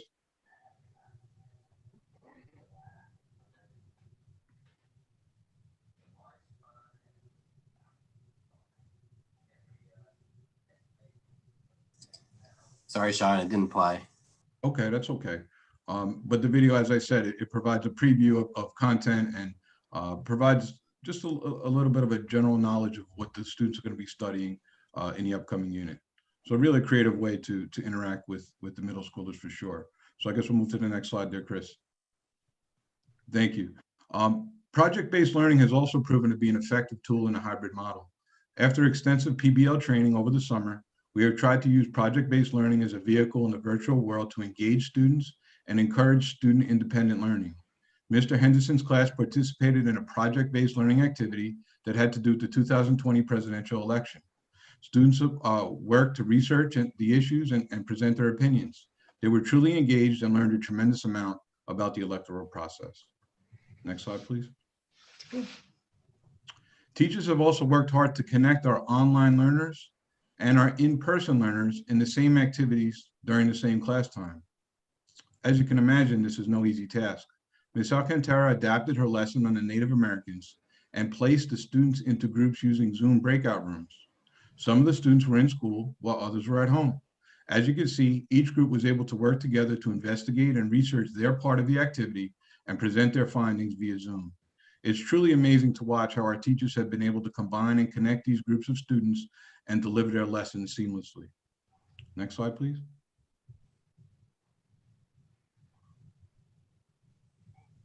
Sean, do you want to play this video? We can move on to the next one, actually. Our next example brings us to Ms. Perry's 8th grade social studies class. The class energy and passion for social studies is evident when working together on collaborative projects. This first project called 8th grade students to work together to evaluate the business practices of famous American entrepreneurs like John D. Rockefeller, Andrew Carnegie, and Cornelius Vanderbilt. Students evaluated whether these famous Americans should be celebrated for their ability to move American industry forward with their innovation and stewardship, or should they in fact be cast as real-life villains who made their massive fortunes on the backs of poor American workers. Next slide, please. As you can see in this slide, the students really captured the essence of this assignment with their work. Here is Captain Vanderbilt, a very creative way to illustrate Vanderbilt in a positive light as an innovator and business guru. The next illustration shows the other side of history, and the student comes to the conclusion that Rockefeller, like Scrooge, was a robber baron who only cared about making money and the bottom line. And last but not least, and maybe my favorite, Andrew Carnegie in this one is featured as a fairy. This shows the students understand that while Carnegie made his fortune, he also supported education and was a patron of the arts through his vast philanthropy. The students really did a nice job. Very good. Ms. Perry also designed a second project that is another great example of how teachers are moving content and activities into the digital world where we know that our middle schoolers are very comfortable. Students created fake Instagram accounts for famous progressive reformers like Ida Tarbell, Upton Sinclair, and Teddy Roosevelt. The next slide, you'll take a look. This is actually Teddy Roosevelt's fake Instagram account. The students here chose pictures, cartoons, and hashtags that articulated the important reforms that Roosevelt fought so hard for to make progress in society. The first post speaks to Roosevelt's work to help pass the Pure Food and Drug Act, which addressed problems and corruption in the meatpacking industry. Next slide, please, Chris. Roosevelt's second post shows his unwavering support of labor unions and workers' rights. I love the hashtag there at the bottom. It says, "Not scared of monopolies." Pretty creative. Next slide, please. The last Instagram post is really great as well. It features a political cartoon that shows how Roosevelt fought against big business and supported fair and published railroad rates for farmers to transport their goods to market. Notice the hashtag, "Farmers deserve better." As you can see, both the teachers and students really did a tremendous job. Thank you again for your time this evening. I hope you enjoyed taking a look at some of the phenomenal work that's going on in our middle school and how our teachers have used technology to engage our middle schoolers in so many innovative ways. Thank you. Thank you, Sean. At the middle level, the arts give our students a unique opportunity to grow and begin to cultivate their creative side and discover who they are. During these challenging times, it is more important than ever for our Explore teachers to introduce new ways to teach their curriculum and engage students virtually and in person. Dr. Mark Scaba and Cody Tidd will take us on the last leg of our journey and discuss the integration of the arts program and our virtual co-curricular offerings.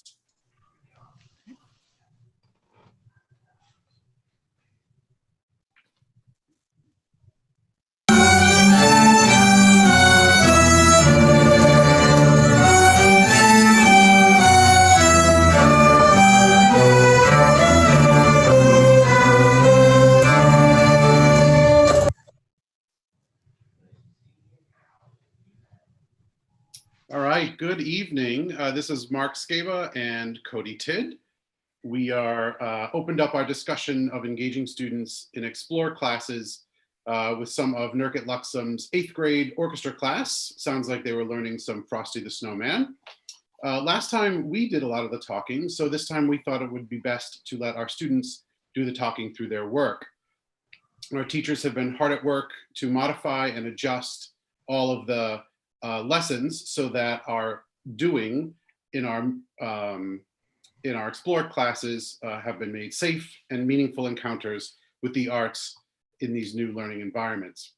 Up first is Vinnie Garrison and Brian Perry, who made some videos to showcase the work in their technology classes.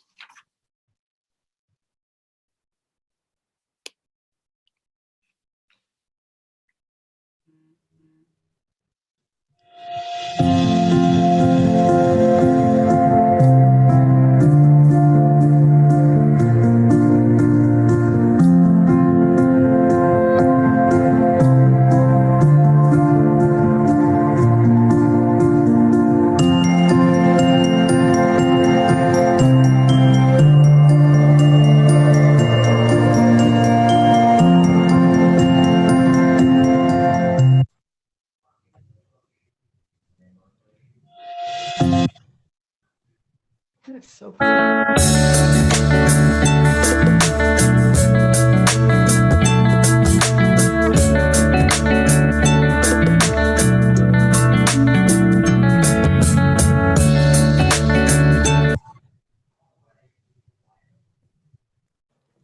Good evening, everyone. Next, in art, teachers are engaging our students with dynamic lessons that highlight student choice while building technical skills. Something new is the use of Zoom for breakout room critiques, where in-person and virtual students are able to directly interact with each other. Ruby Aday noted, students who are new to the school even got to meet their classmates through the critiques. Here, Carrie Fitzgibbon elaborates on this method of engagement with her 8th graders. Students in class worked from the still life pictured, while students at home set up their own. She then directed them to add something unexpected, maybe an imaginary background or a surprise color. This critique format fostered engagement as classmates helped push each other's ideas past a traditional still life. Her utilization of Schoology also supported opportunities to provide meaningful and authentic feedback to all learners. Hello. In art, we had a conversation about our work before it is all done, and we did this with virtual and hybrid students. The way that was set up, kids in class got paired with virtual students, and they shared their work with each other. They were given these specific questions to answer when they were showing their work, and they had to either hold it up or screen share with each other in a breakout room. And the student that was getting their work discussed or critiqued would have to type out these answers and understand what their peers were saying. This is just a way to collaboratively talk about work, get suggestions, and to see what your other peers are working on in art. And here, the prolific Stacy Lang makes us believers that we too can become not wizards with her 7th grade lesson.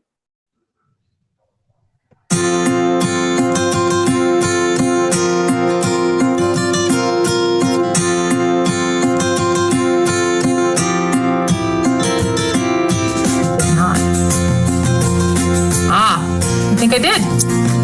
Yay. So I'm going to take my thread and stick it like right where my finger is. I wrap around. As I push my thumb, the thread is rolling. It's twisting. And underneath my fingers, there's this big knot.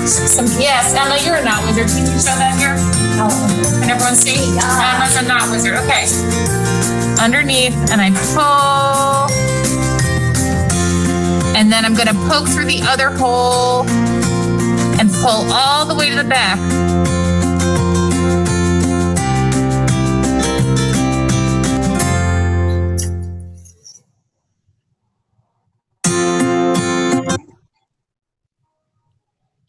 Great, thank you, Cody. Up next in Maxwell Strain's 7th grade general music class, students learned about form and rhythm by composing.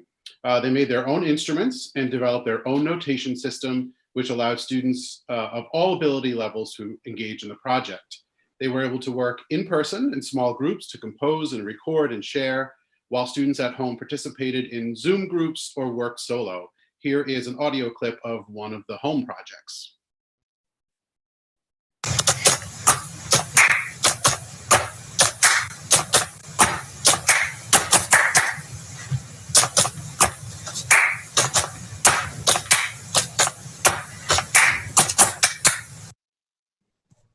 Our award-winning 8th grade general music curriculum, the Studio Music Experience, has been adapted by Sam Sauer to encourage students to write their songs in whatever way they are comfortable. We will be rolling out a new recording tool this quarter called Soundtrap that allows kids to work seamlessly on their songs from at home and in school. Here are a few examples of what our students are creating. Yeah, on the track, playing Madden, I don't play whack, yeah, Khalil Mack, going for the sack, gonna get a snack, so I'll be right back, yeah, switch the card with Echo Joe, battle catch a dub, you already know, yeah, on a run, need to pick up the pace, just having fun, but I rap like Blueface, yeah, running for a while.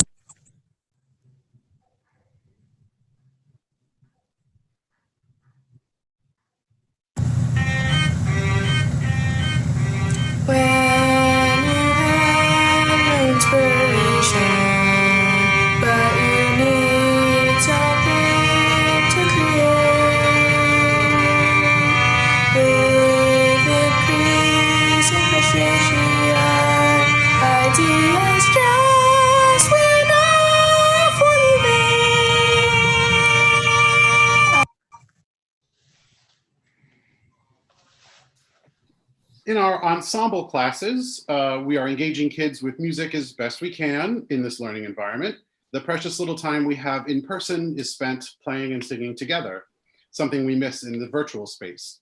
At home, students are engaged in a variety of learning styles and modes. Here's an example of Tracy Dobell warming up her chorus class with some solfege and hand signs. Starting on do, let's give it a try. 1, 2, ready, go. Do, do, mi, fa, mi. Rest. Re, do, ti, do.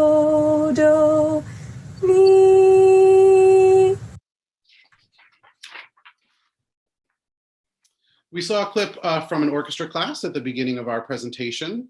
In our band classes, Josh Emanuel is engaging students on Zoom with individualized instruction using the Music First classroom platform as an assessment tool. Last week, students recorded some Christmas and Hanukkah songs. Here's a student from class performing some Hanukkah Hanukkah.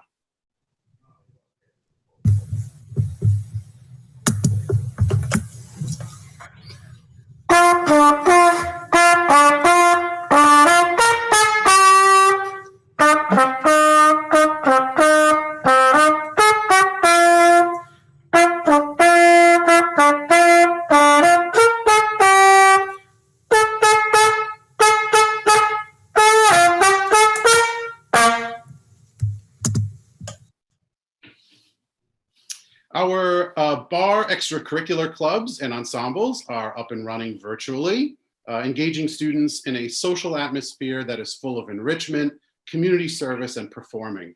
Kerry Taylor and the Student Council plan bingo games, movie nights, and get-togethers, and they organize staff appreciation gifts during the holidays and Teacher Appreciation Week.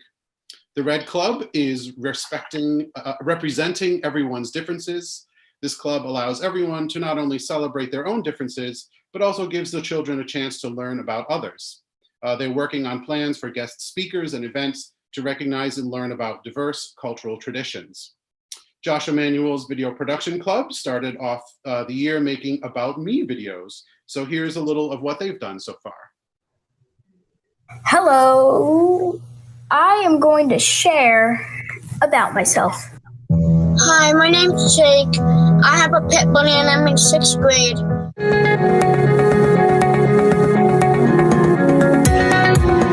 I like many things and I hope we all appreciate each other's opinions.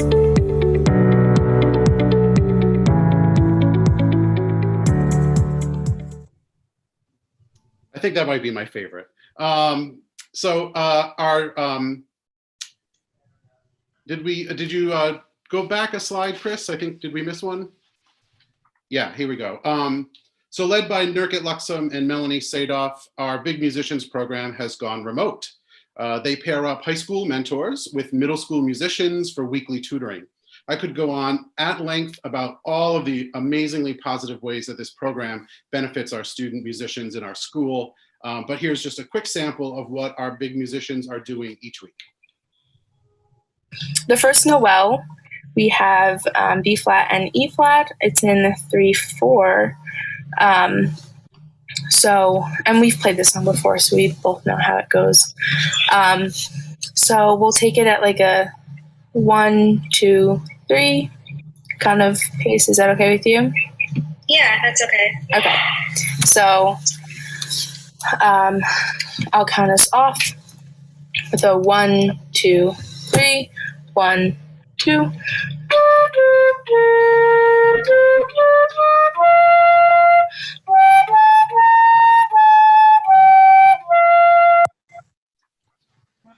beautiful. And finally, the chamber orchestra, concert choir, and jazz band are in full swing. Sam Sauer, Nanuet Luxem, and Walter Miller are meeting their clubs after school on Zoom and are working on enrichment musical activities and recording projects. Here's a few chamber orchestra students working on a recording with Miss Luxem.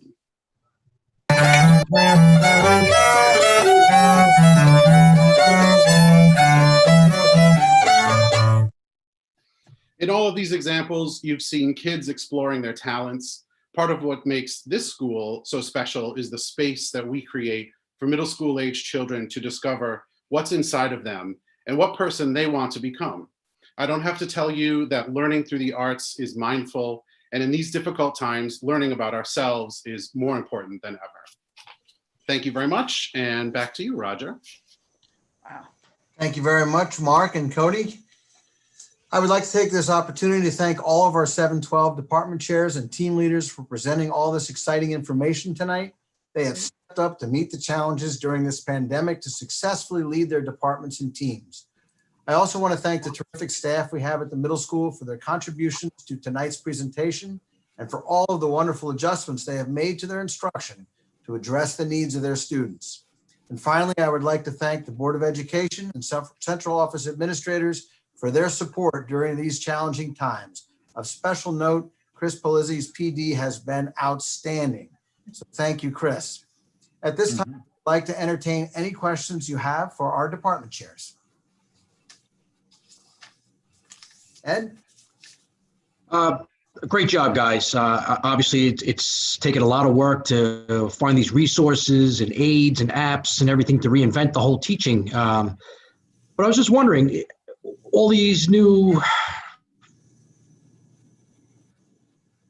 applications that you're using as aids, are you going to use any going forward in the future when we go back to normal? Do you find that there's a lot that you can continue to use? Or did I just cut out? If I did, I give up. My connection is horrible. I think everybody heard you. I saw a lot of head nodding, but I don't know if a particular department wants to take the question. You came out fine, Ed. Yeah. Okay. I'd hate to see so much work going into, getting this first half of the year going and just throwing it all away. There must be something that you'd be able to carry on forward. So Joe, I mean, do you want to just talk about the fact that Delta and IXL have been in our back pocket? So yeah, thanks, Meredith. I was just about to jump in there. As an old sprinter, I always kind of wait for the gun. So I mean, you kind of set me off there. I think that's a great question. It's interesting, and you probably remember about 15 years ago, I did a presentation for the smart boards. I was the first to bring it in, and using it. And, quite frankly, it really is astounding how far we have come. At the end of my presentation, I did kind of preface that we have been using these tools, but we've been using them in a particular way, with live instruction. But I think the virtual instruction has it's kind of pushed us, in a new direction. And it's actually a very, very exciting direction. I think this pandemic, crisis has really, it's kind of accelerated change. And that's not unusual for a crisis. It really accelerates change. Something as regards to teaching of math, it's actually become a lot more interesting. It's really become a lot more interesting. And it's kind of, it's my belief that I think these tools, as we master them, will reinvigorate, teaching, to a certain extent. So in answer to your question, I fully expect that we will continue to use these tools and to improve these tools. Math software, has come a long way. And I think in this current environment, we have pivoted very, very well to use them and also to expand on their use as well. So rest assured, we will be using them after all of this is over. There's absolutely no doubt about that to my way of thinking. Thank you. Ed, I think is another great example in science. Kim Guesty was talking about gizmos, and I had an opportunity to observe some lessons where they're being used, and really what they can do is simulate a whole lab experience. And so while the kids don't have the hands-on experience, they get all of the other components of a good lab, and they can do it in much shorter time. And I think to enhance instruction in science and to cover things maybe more in depth and in a shorter amount of time, gizmos would be an example of a technology that we'll be using for many years to come. Yeah. Would you agree, Kim? I would agree. The middle school teachers have embraced gizmos so much so that the excitement, enthusiasm is now spilling into our 9th grade teachers, and they're now asking to have that same resource because they see what the 7th and 8th grade teachers are doing with it. Mm-hmm. Well, I just wanted to say this presentation, we know nothing replaces live instruction, but it's amazing to see this technology and what it has to offer not just to the kids, but for the teachers and how it translated, it's translating into growth for everyone, from kids to the teachers.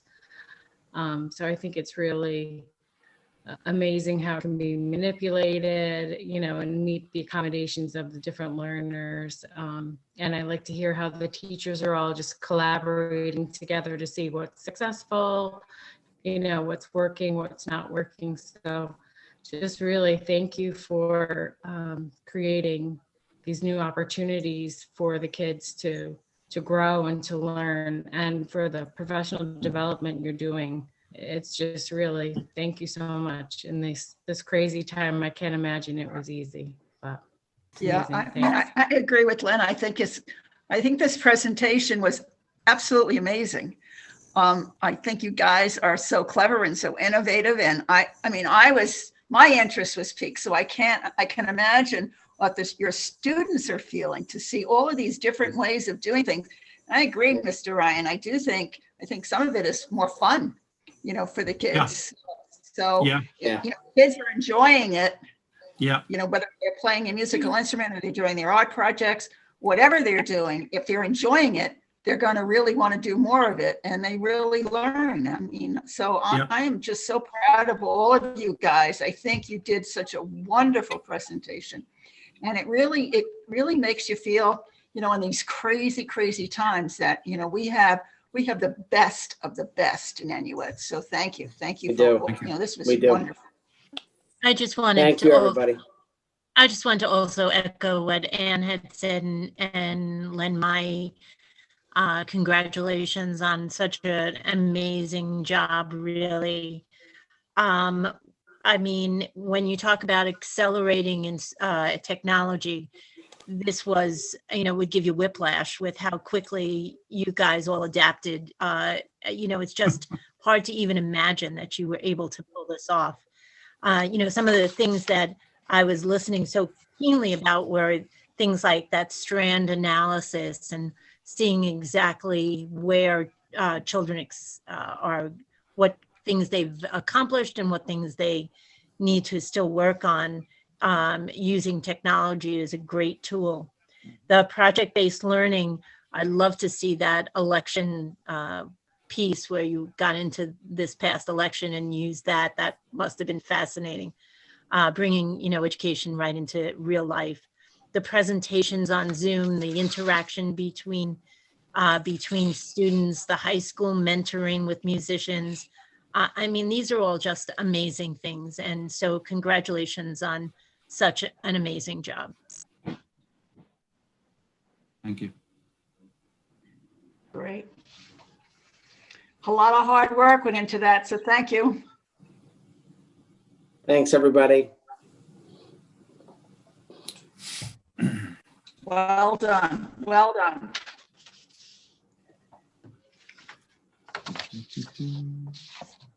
My thing keeps freezing, so if I'm not moving forward, somebody move forward.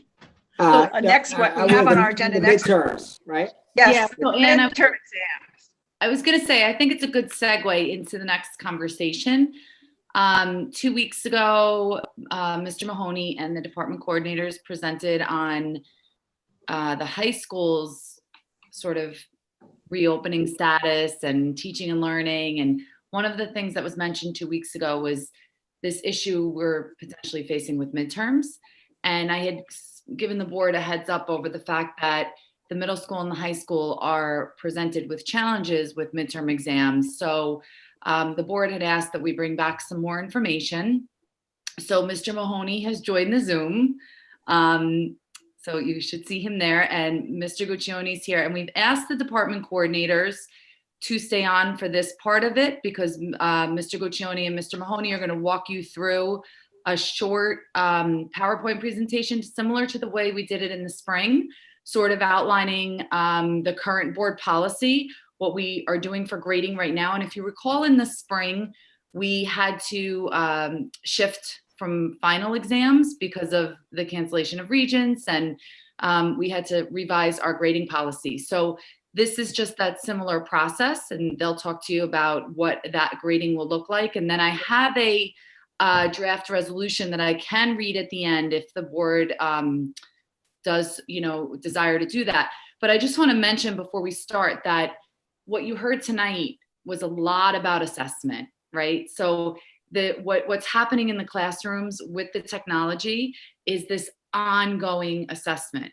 Literally every period, every day, teachers are assessing their kids. And it may be through something like Cami where kids are, sending something back that's been marked up and teachers have the opportunity to look at it. It might be PBL, something like that. But this is just an ongoing assessment process. So, I can speak on behalf of both buildings, and they'll talk to you more about the specifics, but in having in-depth conversations with every one of the coordinators on this meeting and in our 7-12 meetings, I am super confident that every department will have what they need to be able to assess where kids are at the midterm point. It may not look like a typical midterm exam, but each department has their own unique approach to it. So with that, I'll let Mr. Guccione and Mr. Mahoney speak to you a little bit more about the specifics. Thank you, Dr. Fox. Mr. Palizzi, I'm going to ask politely if you could please get our presentation up on the screen. Thank you so much. There we go. And we left as the starting point the mission statement for our district, because never before have we believed it to be so true that, we are in a changing, complex, and interdependent world, and we're really trying to prepare students. And I just want to also congratulate Mr. Guccione and our other leaders for a wonderful presentation this morning. It was a great segue into this. And again, thank you, Board of Education, for having us back. So this evening, I would like to speak about midterm exams. If we could please go to the next screen. We're requesting the elimination of midterm examinations for the 2020-21 school year for all courses at the high school and for Regents courses offered at the middle school. This requires the discussion of the Board of Education Policy 4710R. That policy governs the grading system. The 2020-21 school year has presented many hurdles and obstacles that impacted the standard practices in place in our schools. At the secondary level, students have been engaged in a hybrid and virtual model. The development of instructional strategies to deliver curriculum that is creative and engaging requires comprehensive feedback and assessment approaches. Our secondary teaching staff values the use of midterms in preparing students for comprehensive and extended assessments. We are adjusting our practices to meet our curriculum needs and our students' needs during this pandemic.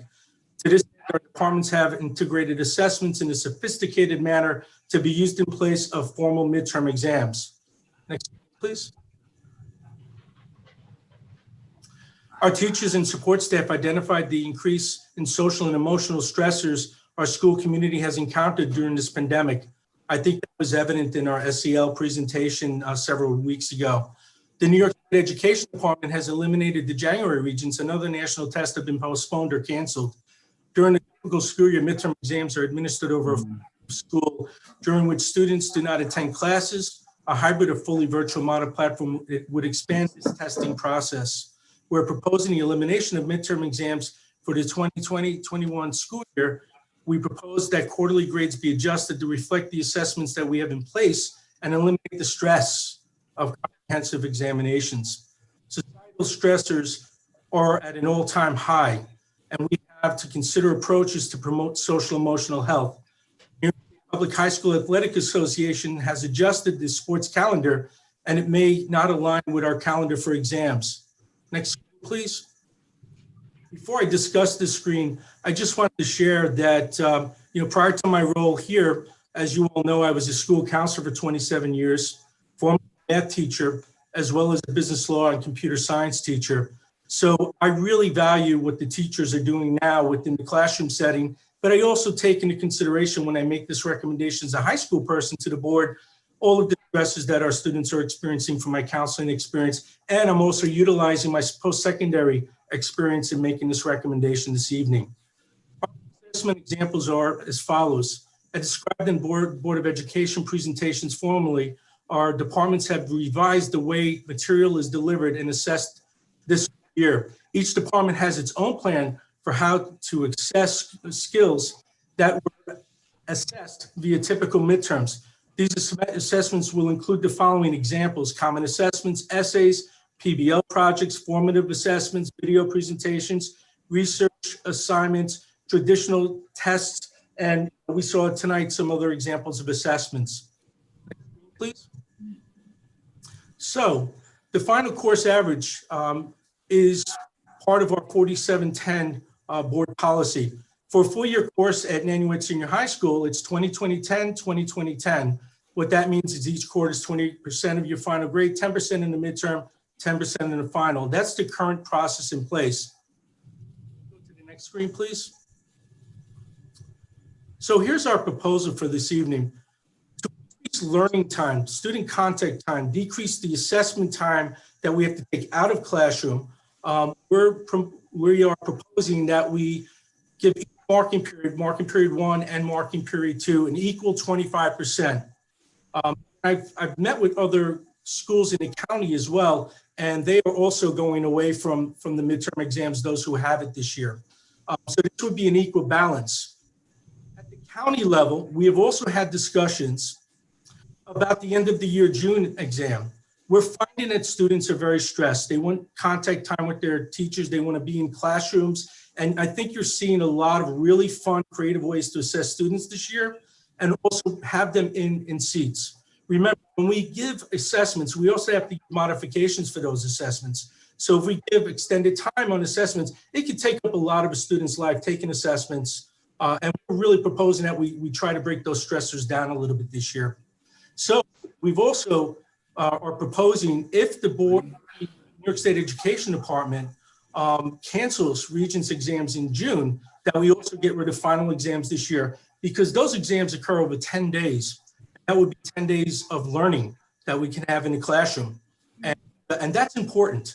It's important to have that contact time. If we're still in the hybrid model, that would be 7 days of learning. But if we're in a full school model, it would be 10 days of learning.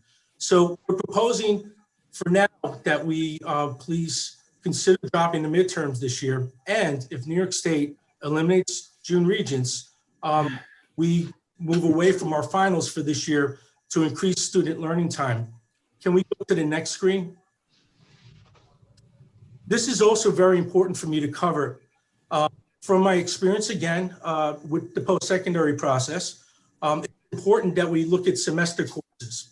Now, again, semester courses are different. 40, 40, 20 is how we determine the final average there.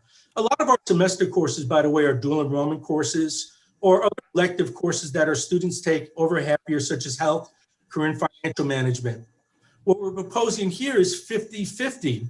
And if we do that for the first semester, we have the exact same practice in for the second semester. Now, this is important because if a student takes a course in the first semester, the student who takes that course in the second semester, their final grade is evaluated exactly the same on their transcript, which goes off to colleges and post-secondary institutions. So we're proposing this as well. Again, this is a request for this year only. As a result of the pandemic, and it's as a result of the SEL concerns that we have and the assessment practices that are in place. Next screen, please. That's the last screen. Okay. So just that is if our I could, proposal. yeah, I'd just like to add a couple things about the assessments in particular. Over the summer, there were K-12 curriculum committees that met, and they anticipating that some of these things may come up with our current situation. They were careful to build assessments this summer that would help establish a baseline for the kids when they came back in September, so that they could then already alter their assessments as well as their instruction starting right at the beginning of the school year. So this is something that the department chairs and the K-12 committees have already been addressing far before this discussion about midterms. And I think that both Mike and I feel very confident that they've established a good set of assessments, established where the kids' basically baseline was in September, and have been able to move forward using formative assessments and smaller assessments along the way to make sure that the kids got all of the instructional strategies that they need to be successful. So normally, as Mike said, you know, we would value the midterms because they do give us some other data, and give kids an opportunity to take a longer exam in preparation for Regents exams.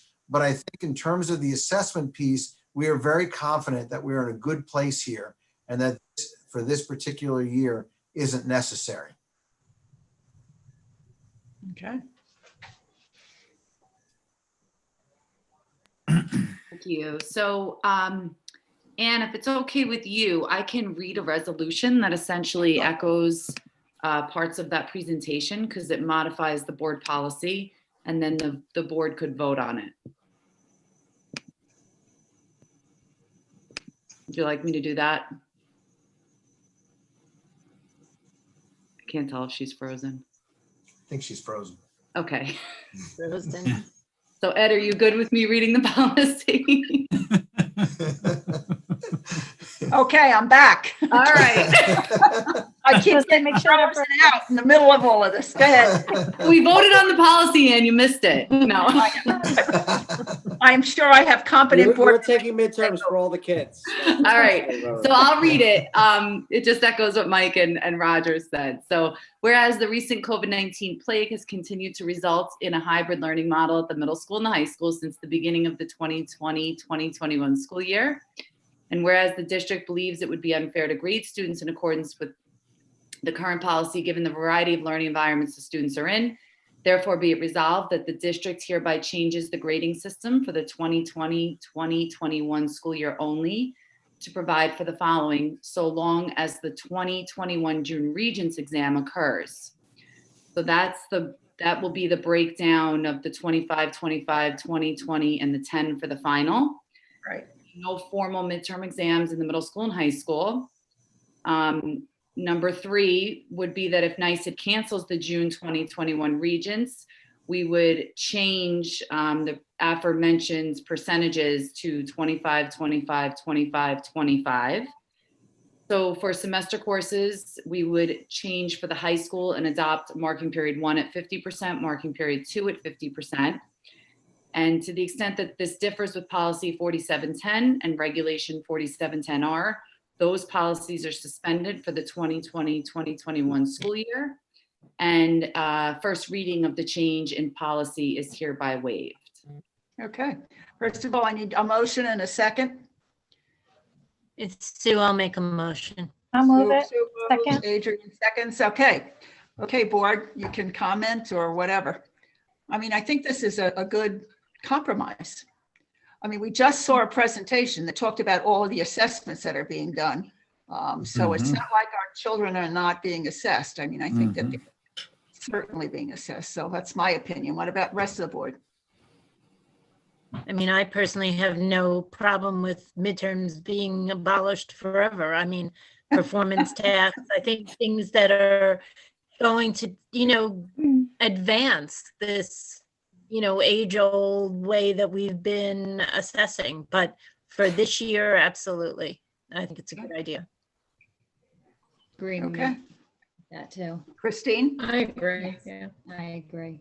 Everybody's saying, okay, so all those in favor of the new resolution? Aye. Aye. Anybody opposed? Motion is carried. Congratulations, Thank you. everyone. That was wonderful. Good for our kids, good for our teachers. Okay. Thank you very Thank much. you very much. Okay, thank you. Thank you. You will. Thanks, everybody.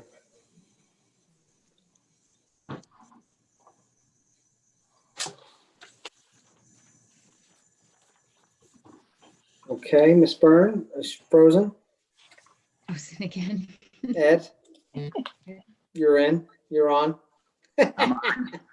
I'm back and forth. I just said my granddaughter just came to my driveway to tell me she got into Columbia. So kudos to her. Nice. Kudos to her. Okay, we go on to, does anyone on the board have any other unfinished business? Okay, we go on to new business, and that goes Rockland County School Board with Christine and Lynn. Well, we've been working on our legislative webinar, and so we're still gathering some information, some facts, and finishing up our presentation that we're going to be giving the legislators. And we will finalize the date. We're thinking we're trying still for January 11th, but I will be back the next meeting, I guess, to to let you know exactly which date it's going to be. But that's pretty much it. Thank you. Thank you. Next is National School Board and New York State School, but am I still live? God. I attended a webinar on the advocacy program from New York State School Board Association this week, and it was quite interesting because there were a number of things that I certainly didn't know about what may be happening. As we know, on the federal level, we're waiting for the stimulus. It seemed a little bit more positive this evening, so maybe we will get the stimulus dollars, which is desperately needed. But that's still, they're still out there for that. The House and the Senate changed a little bit. We all know that there are 50 Republicans.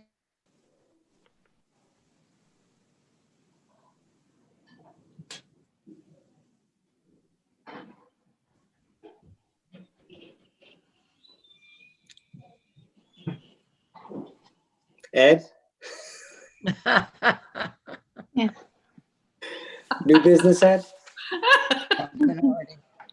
In our state. Oh, Sorry. Am I frozen again? No.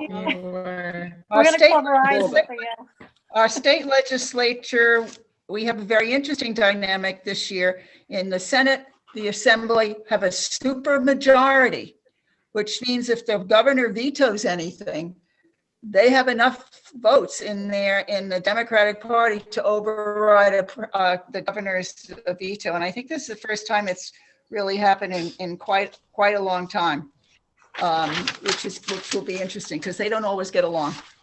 The state budget projections really surprised me because we've been talking about a 20% decrease that the governor's been talking about. But in reality, that if you have less than 34% poverty rate, you're not going to get any money.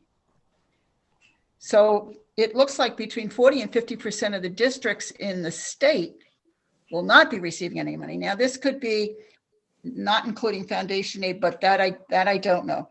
So I think it's something that we should really talk about and think about because it's not just what we've been planning on, the 20% cut. It's much more intrusive on us because our poverty rate is probably around 22-23%, not the 34%.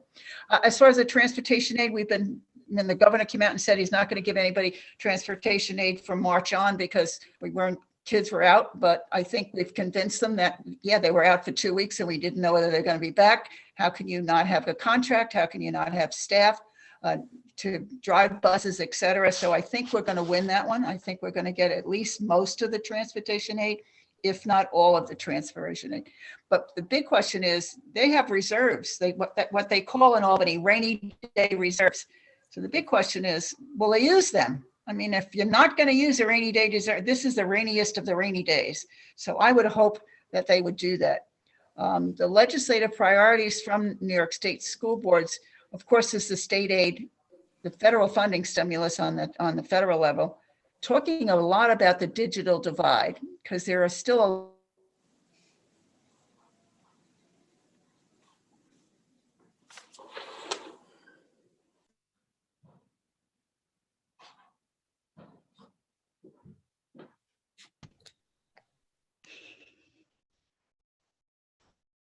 and they're talking about mandate relief here. I don't know why, because I think all of our things should be in the pocket of funding. Is the Wicks law reform, which would certainly save on any kind of anything that you were thinking about doing. Tribal amendment reform and special education legal cost reform. So it was a very interesting, and I did send it to the board, so you all can listen to the conversation. And Christine, I know that you're on that legislative thing for Rockland County School Board. It might be good for Rockland County School Board, the legislative piece, to look at that and talk about the things that New York State has mentioned. And because this was the first I've heard about a number of things. Yeah. Especially the transportation aid one is a really big one that we want to push for, because to us, it's a no-brainer that we should be getting aid back on that. So that would be yeah, I think we'll probably get most of it. I'm hoping we're going to get all of it. I mean, maybe June might be a question mark, but at least we'll get the March, April, May one. So we'll have to see about that. But I think we elect our legislators and our, people to go wherever they be in the federal government or the state government to make sure that they're working for the people. And so sometimes I get very frustrated.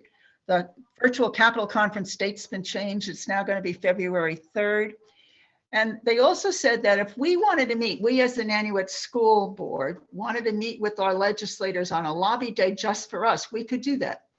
We could have New York State set it up, and we could have a virtual meeting with our board and each of our legislators. So we might want to think about that as we're getting, after we hear what the governor says in his budget in January and whether or not we have stimulus thing. And this, the last part, which was depressing, you know how our tax cap is at 2%.